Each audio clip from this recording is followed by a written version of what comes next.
Ng mani. Para saan ba yung mani? Ayan o. Kain paring stabol, mani.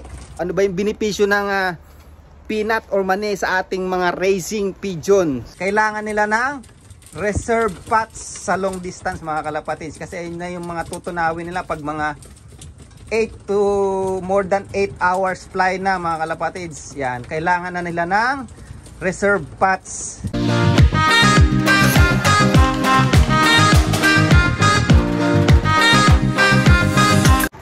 So yun mga kalapatids, nakita nyo na naman yung pagmumukha ko. So for today's video mga kalapatids, may hawak tayo na mani o peanut. So for today's video is what is the benefits of peanut to our racing pigeons? O ano ba yung benepisyo ng peanut or mani sa ating mga racing pigeon? So yan, nagpakuwala ako ng mga ibon na nandun na sila sa bubong. Yan. At hindi ko sila pinupwersang lumipad ngayon mga kalapatids. Pag long distance, hindi ako nagpo-puwersa ng ibon, hindi ako nagpo-force fly. Although marami nagtatanong, nagpo-force fly ba ako ng ibon? Yes. But kailangan timing mga kalapatids. Pag mga long distance na, hindi na ako nagpo-force fly.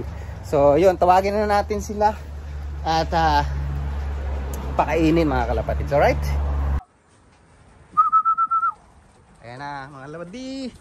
Mahilig sila sa mani. Ayan na.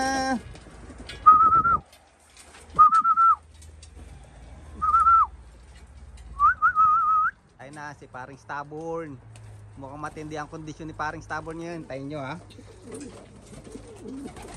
tingnan nyo ha, ito yung mani mga kalapatids.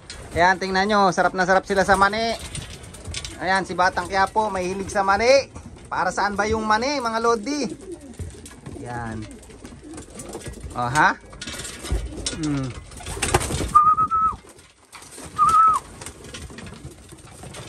ayan mga lodi.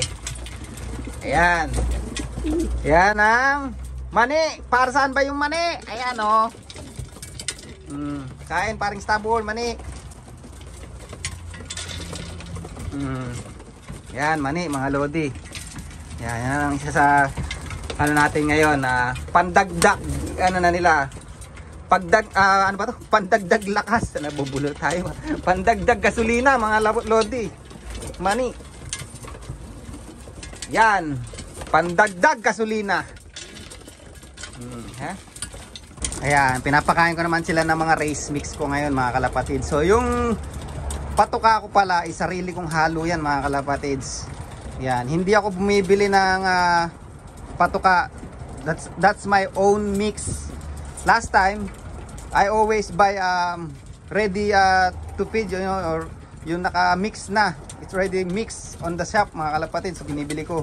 But now I realize it's better to mix by myself mga kalapatids. So yan yung mix ko, and then yung mix ko is a bit cheap than to buy on the shop because I use only like 3 grains o 4 grains lang mga kalapatids. 4 lang pinaghalo-halo ko, yung iba meron pa mga brown peas o maple peas, wala akong ganun. Wheat, wala rin akong mga ganun. Yan, kaya medyo matipid yung ano ko. Anyway, what is the benefits of peanut to our racing pigeons mga kalapatids? So for FYI, peanut is they have a content of healthy oil mga kalapatids. Yan, yung healthy oil na yon is ayun yung nakakatulong sa kanila mga kalapatids sa long distance. Yan, kailangan nila ng reserve pots sa long distance mga kalapatids. Kasi ayun na yung mga tutunawin nila pag mga 8 to more than 8 hours fly na mga kalapatids. Yan, kailangan na nila ng reserve pots. And ang peanut mga kalapatids, tinatawag din nilang parang gasolina o fuel ng mga racing pigeon. Kasi nga 1 to 2 times ang mas malakas mga kalapatids, o yung energy niya is double than the other grains mga kalapatids, yung peanut. So kaya yung peanuts is maganda yan pag long distance na. Mataas yung ano niya, fats, and yung protein maganda rin mga kalapatids, lalo pag mga recovery maganda rin yan. Kaya lang sometimes you need to be careful pagka magbibigay kayo ng peanut dun sa mga ibon nyo, sa mga racer nyo mga kalapatids, baka kasi mas sumobra sa taba, you know. We don't want to be too much mga kalapatids na bulky yung ibon natin pag long distance. Although mas maganda, kaya lang timing, hindi pwedeng sobra-sobra yung bigay nyo ng mani. Yung iba kasi tendency is mataba, yung iba sobrang taba. Yan. So kailangan katamtaman lang ngayon.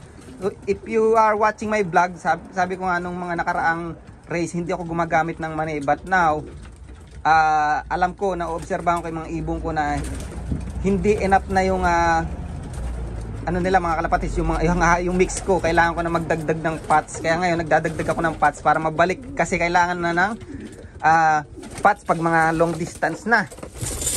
Yan. Kaya kailangan yan. Ano ba yung mga bukod sa sa mani, ano ba yung pwede nating gamitin pa? Kasi sobrang mahal nga naman ng mani. Kaya talagang isa rin sa dahilan yung ba't di ako gumagamit ng mani no nakaraan. Kumbaga ngayon, pang suporta ko lang ang mani mga kalapatids. Pang recover ko lang. And then, pampabilis lang makakuha ng pots. Kasi, ako kaya ko kang bumili ng mani. But the other people, walang kakayahang bumili ng mani lagi. So, ang sunflower, yan, meron ding pots yan mga kalapatids, okay din yan. And then, yung iba naman, they are using oil, o yung mix, yung naka-oil na talaga, na oil na peanut oil, o kahit anong oil, yung linseed oil, yan, yung hems ba tawag yun, hems oil, pero hindi na kasi ako gumagamit no. Napansin ko, hindi ko type yung ganon, yung hinahaluan ng oil sa patuka. Dati gumagamit ako noon, but now, yan lang, kung ano yung mix ko, yan lang yun. Yan lang ang pakain ko sa kanila mga kalapatids. Yan. So yun, energy talaga yun. Malakas pagpabalik ng energy mga kalapatids. Kaya ang tawag nga sa mani is gasolina or fuel mga kalapatids. Nakakalakas ng kalapate. Yan. Malakas na yung protein kasi yung mga paggaling sila sa race, masasakit ang muscle niya. Yung mga tissue ng muscle niya, sugat mga kalapatids. Kaya nakakatulong makarecover din yun. Yan. Tingnan nyo sila Paring Stubborn mga kalapatids Tingnan nyo Ayan tingnan nyo si Paring Stubborn sa mga magagaling dyan. Anong tawag dyan? Anong tawag kay Paring Stubborn pagka ganyan hinahabol yung hen? Ayan tingnan nyo si Paring Stubborn. Ayan na. Galit na galit dun sa hen mga kalapatids. Galit na galit dun sa kapatid niya, si Lady Stubborn. Point! Nahabol mga lodi, nahabol. Ganyan si Paring Stubborn mga lodi. Kung napapansin nyo ngayon. Yan, tiniming ko talaga yan. Kaya bakit yung iba daw, ba't ang bagal ni Stubborn? Hindi daw umuuwi ng mabilis, natatalo pa daw ng mga buraot line. Hindi nyo ba napapansin? Lahat ng ibon ko is nag-perform mga kalapatids. Nung una si inbreed natin, Stubborn line, na pang 3rd place tayo sa club. And then second club, naman natin, napang second naman tayo sa club, Smash Race, anak pa rin ni Stubborn, si Junior Stubborn mga kalapatids. And then sumunod nitong nakaraang race, tayo, Federation Champion tayo, North Section, and 3rd overall tayo sa loop, sa buong Federation, pero yung ibon natin pang-4 si Lot. Ayan, ibig sabihin yung conditioning ko is maganda. Lahat ng ibon ko nagpe-perform. Yun lang yun mga lodi. Ayan, yung iba kasi medyo kino-question tayo. At puro buraot lang daw yung nagpe-perform. Hindi mo ba napapansin? Lahat nag-perform. Nag-umpisa ako mga kalapatids. Hindi ko naman pinagyayabang, but ipinagmamalaki ko, and then sineshare ko lang yung kung ano yung natututunan ko. Tulad niya na pang 3rd tayo sa club, pataas ng pataas. Ibig sabihin maganda yung sistema natin na pang 3rd tayo sa club. Sumunod na race na naman, 2nd naman tayo sa club hanggang sa naging club champion tayo. Alright? Yan. So yung money mga kalapatids, nagbibigay na tayo. But yan, careful lang mga kalapatids. Kailangan nyo pa rin sundutan ng training. Yan, maraming factor, hindi lang about sa money mga kalapatids. Kasi may mga nagme-message sa akin, sabi nila nakikita nila sa patuka ko sa vlog. Ganun ang ginagamit ko, pero ginaya nila, pero hindi pa rin daw nagpe-perform yung ibon. Kasi hindi lang sa patuka mga lodi. Yan, pagka short distance, iba yung mix ng patuka. Pag long distance, iba na rin yung mix ng patuka. And hindi lang about sa patuka, yung pagbibigay nyo ng deworm, antibiotic, probiotics, yung training, lahat yan mga kalapatids. And pinaka-importante is, kailangan kabisado nyo yung ibon nyo mga kalapatids. Yan. Katulad sa antibiotic, pag nagbibigay kayo ng antibiotic, ano ba yung hindi dapat ibigay sa ibon pag naggagamot kayo? Diba?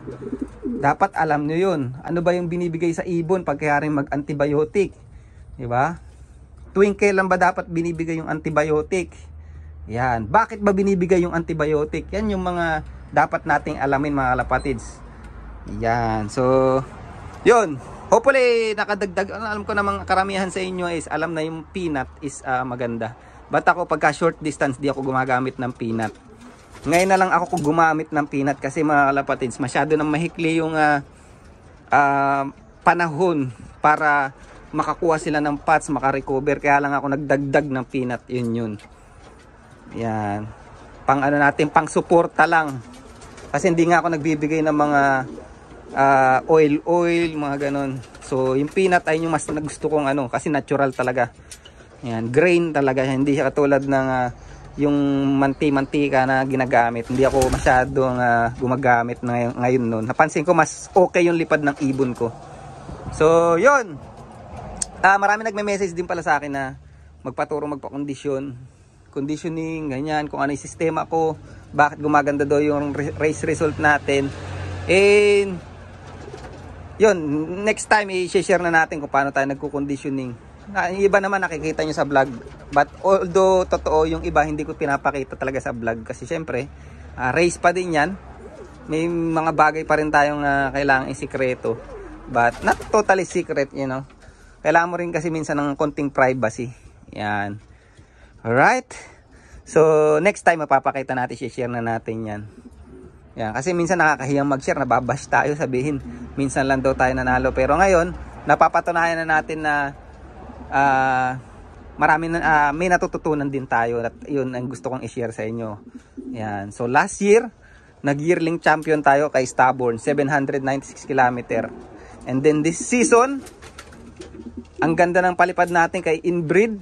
Laging pasok sa top 10 ng Federation, mga kalapatids. Federation, ulitin ko yung pinagkaiba ng club dito sa Federation winner, mga kalapatids. Kinabi, club champion ka.